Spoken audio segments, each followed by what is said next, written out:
Olá! Hoje a gente mergulha em Gênesis capítulo 46.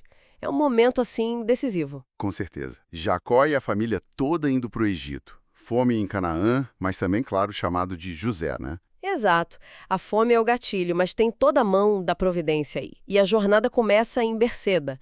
Ali, Jacó, que também é Israel, faz um sacrifício importante antes de partir. Sim. E Berseba não é um lugar qualquer, né? Tem um peso histórico ali para os patriarcas. Abraão, Isaac. Verdade. Então, esse sacrifício é Jacó buscando tipo uma bênção divina, uma confirmação antes dessa mudança radical. Sair da terra prometida não era pouca coisa. E ele recebe essa confirmação. Numa visão, à noite, Deus fala com ele, Uhum. se identifica: Eu sou Deus, o Deus de teu pai, e diz: Não temas descer ao Egito.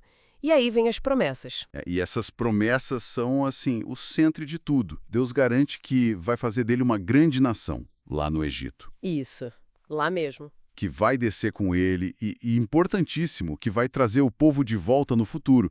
Quer dizer, não é um exílio sem volta. Faz toda a diferença. E ainda tem a promessa pessoal, né? Que José estaria com ele na hora da morte, fechando aquele ciclo de dor da suposta perda do filho. Nossa, que forte isso. Então, a ida para o Egito ganha outro sentido, vira parte de um plano maior, mesmo sendo para a terra que, ironicamente, depois vira cativeiro. Com essa bênção, então, a caravana se move. Jacó, filhos, netos, as esposas, usam até os carros que o faraó mandou. Sim, uma logística impressionante para a época. E levam tudo. Gado, bens que juntaram em Canaã, é a casa de Israel inteira se mudando. É uma migração completa mesmo. Aí o texto dá uma pausa, né? E lista quem foi, nome por nome. Começa com Rúben, o mais velho, Uhum. e vai detalhando pelos filhos de cada esposa e serva. Lia, Zilpa, Raquel, Bila. E essa lista, essa genealogia é fundamental, não é só para constar. Tem um porquê, né? Com certeza. E registrar a linhagem era estabelecer a identidade, a legitimidade do grupo. Era dizer, nós somos estes. E os números são bem específicos. Quais são os números mesmo? Olha, são 33 descendentes vindo de Lia, contando a Dina, aí 16 por Zilpa, depois 14 por Raquel, e aqui entram José e os dois filhos dele, Manassés e Efraim, que já tinham nascido no Egito. Ah, importante lembrar deles. Sim.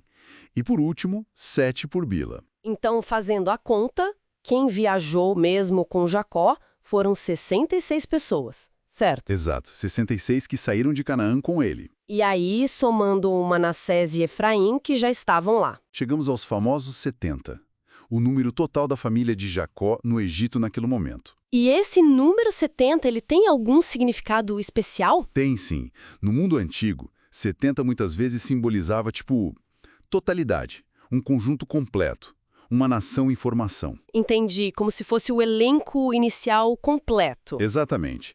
O núcleo fundador da nação de Israel estava ali, pronto para crescer, mesmo em terra estrangeira. Antes de chegarem ao destino final, tem um movimento estratégico. Jacó envia Judá na frente. Isso, para encontrar José e acertar as coisas para chegar de Gósen. E o reencontro. Nossa, o texto descreve de um jeito muito emocionante. José vai ao encontro do pai no seu carro, abraça Jacó e chora muito. É o clímax de anos, décadas de separação, de luto, de saudade. Imagina a cena. A fala de Jacó ali é o resumo de tudo. Agora eu posso morrer, porque eu vi o seu rosto, eu sei que você está vivo. Que declaração, né? Paz total. É resolução de um trauma imenso para Jacó, para a família toda. Aquele sofrimento todo parece encontrar um sentido ali, naquele abraço. E logo depois desse momento tão emotivo, José já pensa na prática. Sim, ele não perde tempo. Ele avisa a família que vai falar com o faraó e orienta. Digam que vocês são criadores de gado, que é isso que fazem desde sempre. É, uma estratégia bem pensada. E ele explica o porquê. Qual era a razão? Ele instrui eles a dizerem isso para que o faraó os coloque na terra de Gósen. O motivo? Porque todo pastor de ovelhas é abominável aos egípcios. Abominável. Nossa. Pois é, assumindo essa identidade que era, digamos, desprezada pelos egípcios, eles garantiriam uma certa separação geográfica e cultural. Ficariam mais no canto deles. Mas isso não era arriscado?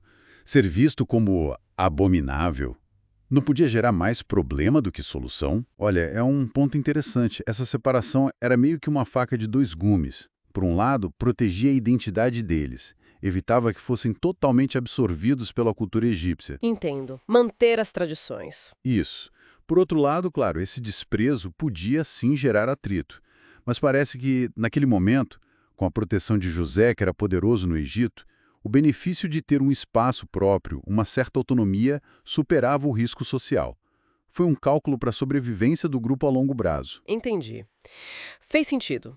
Então, resumindo o capítulo, temos a descida para o Egito, guiada por Deus, com promessas claras, a contagem da família fundadora, os 70, O reencontro super emocionante entre Jacó e José. o ponto alto, e, por fim, essa estratégia inteligente para se estabelecerem em Gósen, usando a própria ocupação deles a seu favor. Exatamente. E fica aí uma reflexão, né? Como essa escolha de se fixar em Gósen, justamente abraçando essa identidade de pastores, algo que os egípcios viam com maus olhos, Sim.